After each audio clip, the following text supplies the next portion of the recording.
You're listening to the Lone Star Gridiron Sports Network. The Hays Consolidated Hawks weekly press conference is made possible by Brandee, Otto, Realtor.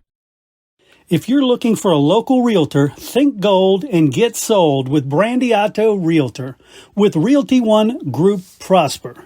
Realtor Brandee Otto knows the surrounding communities inside and out. Her and her husband Jason have raised 3 beautiful daughters and have taken active roles in our community, from participating in neighborhood events and activities to school events and organizations to being a member of an area chamber of commerce board. She is a certified designated agent, a seller's representative specialist, an accredited buyer's representative, and certified in short sales and foreclosure. If you want somebody who really knows the area and can give you all the information you need in this very important decision, call Brandee Otto at 512-557-2728.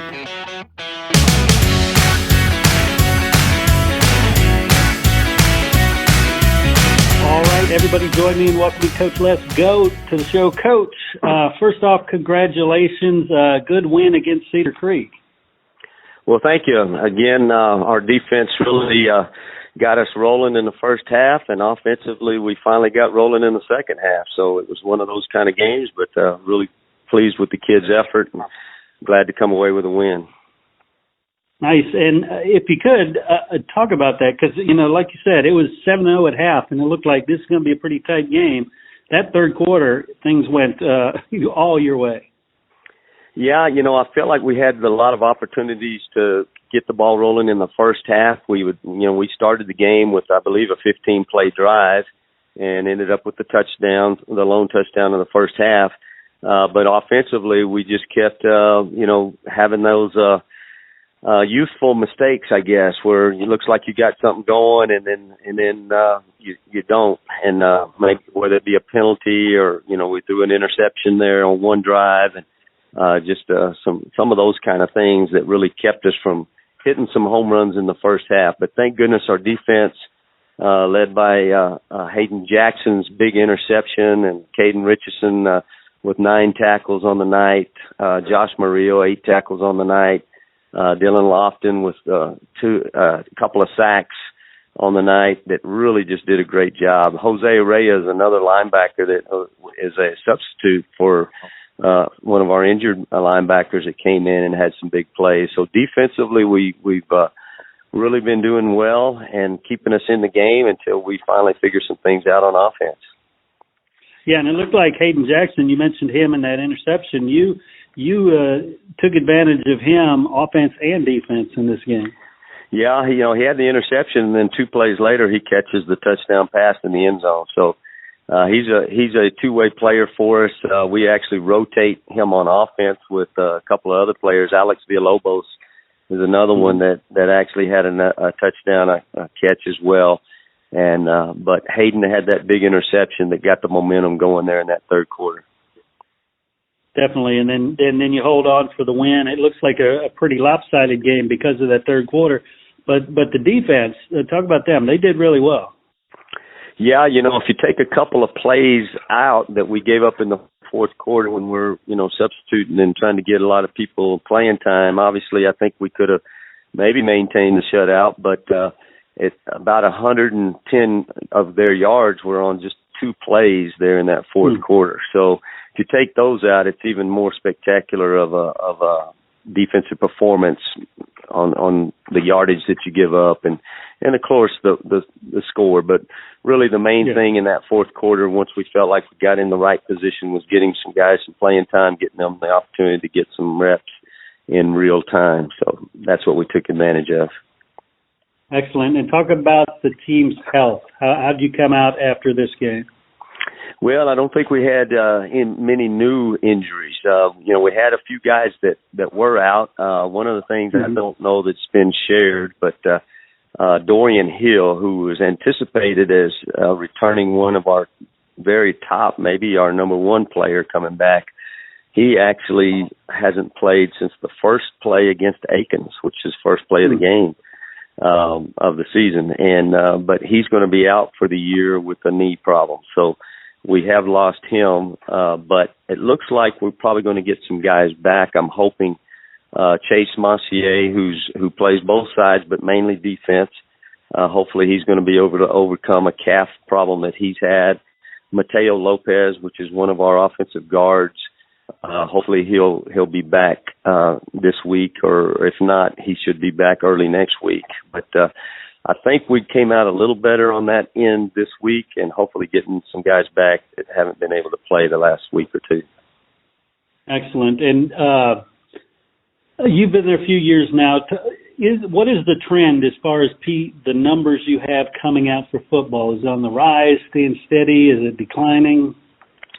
Yeah, the numbers are increasing. Our freshman and sophomore classes right now are two bigger classes that we've had in the last couple of years. You know, when I first got here, our enrollment in high school was upwards of 3,000 students. We bottomed out at about 1,900 students that last year in 6A football, and so our participation numbers, you know, mirrored that. So our participation numbers were much, much lower, and trying to compete at that level with those kind of numbers was very difficult. Right now, our numbers are coming out, but we're still at the top a little thinner. Because those classes are still some classes that didn't have quite the enrollment and didn't have quite the participation that the younger classes have had. So right now our freshman group is a bigger group than maybe what we've had, and our sophomore group also. So the participation is increasing. With that comes more enrollment as well. So we'll see if we're going to be able to stay. We're going to be right on the borderline of 5A, 6A this next go-around, and we won't know that until sometime late October. Yeah, that was my next question, where you thought you were going to end up, but it sounds like you don't really know. Well, I don't know for sure. I just have a gut feeling that we're going to be right under the 6A mark this time. I think although we are growing, we were only about 25, 28 kids above the Division II mark last go-round. So we were just barely on 5A Division I.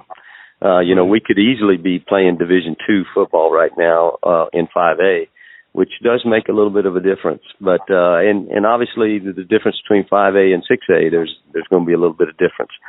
I don't know 100%, but I would guess that our numbers are probably going to keep us at the top of 5A. Right.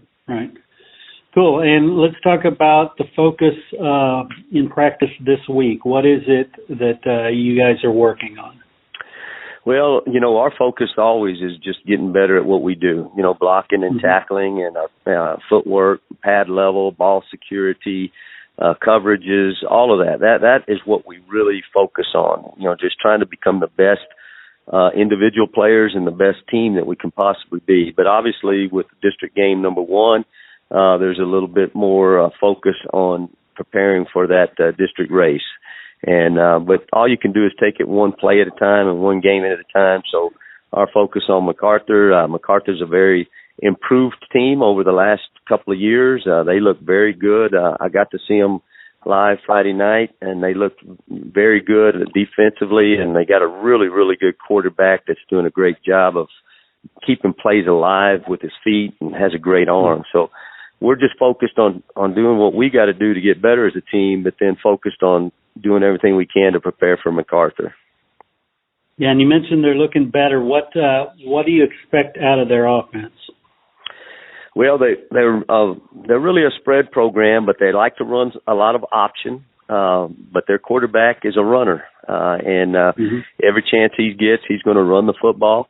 But he does a great job when he gets in scramble mode of finding that open receiver and getting the ball out to some pretty quality players on, you know, after wide outs, and even his running back in the backfield that does a good job of getting open. So he keeps plays alive, and they're very multiple on offense. So they're going to be a balanced run pass attack, and we're going to have to be able to defend both. We've done a great job the last couple of weeks against the run. Although we've given up a few yards in the air, we're going to have to get to where we can balance that out as well on our end. Nice. And I guess what is your plan to move the ball against them? Well, we being a game of keep away and with the type of defense that they play, excuse me, we're going to have to be physical up front, protect the football, limit their snaps because they do have an explosive offense. I know they got into a shootout a couple of weeks ago with Holmes and lost 49-42. They've got so explosive on offense that we really try to maintain possession on the offensive side of the ball. So those long, grinded-out type drives aren't a bad thing for us. But we do have to throw the football as well and keep them off balance. And we've got some guys that have proven to be effective. Our quarterbacks have been really, really effective. This last week, we weren't quite as efficient. We were only 8 out of 16, where we had been throwing for over 70% completion rate before last week. But I feel like we got two capable quarterbacks, so we will be a balanced attack. But that physicality up front is going to be a big key to us because, a lot of people feel like your line of scrimmage is important in the run game, but when you start trying to throw the ball, you got to be able to pass protect or you're getting those negative yardage plays. And you got to eliminate negative yardage plays if you're going to maintain ball control. Right on, definitely. Well, once again, Coach, congratulations on the win. Great start to the season thus far. Hopefully we'll keep it rolling against MacArthur. Well, thank you. Appreciate it.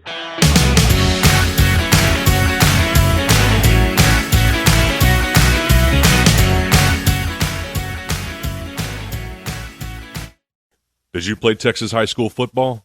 If you did, you're part of an elite group, the Brotherhood of Texas high school football.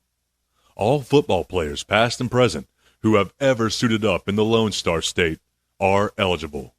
Go to LoneStarGridiron.com/brotherhood. And thank you for the part you played in the greatest sport in the greatest state.